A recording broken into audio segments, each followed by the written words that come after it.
দেখো গাইস, মামামের বাবা ডিউটি যাচ্ছে, মামাম যেতে দেবে না, কাঁদছে, পা ধরে কাঁদছে, বাবা ডিউটি যেতে হবে না।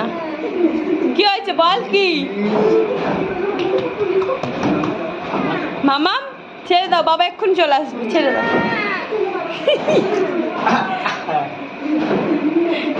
কে কে এরকম করে তোমরা জানাও। এ মামাম ছেড়ে দাও, বাবাকে ছেড়ে দাও। কেন কেন ছাড়বি না কেন? এই ব্যাং ব্যাং ব্যাং সরে যা সরে যা সরে যা, ব্যাংটা আবার গায়ে উঠবে। সরে যা সরে যা। বল। ওই যাইছে তোর পিছনে ব্যাং। কত রকম ভাবে মানাচ্ছে দেখো বন্ধুরা। চল বাজে, ওকে একটু বাজিটা দেখিয়ে নিয়ে আসো যাও। এত রাত আমি কোথায় ওকে বাজি দেখাবো? ওই বাইরে ফাটতে যাও। এখন তো রাত হয়ে গেছে, এখনো ঘুমায় না, কিছু না, আর জ্বালায় সবাইকে। দেখো দেখো কিভাবে আকুতি মিনতি করছে, দেখো।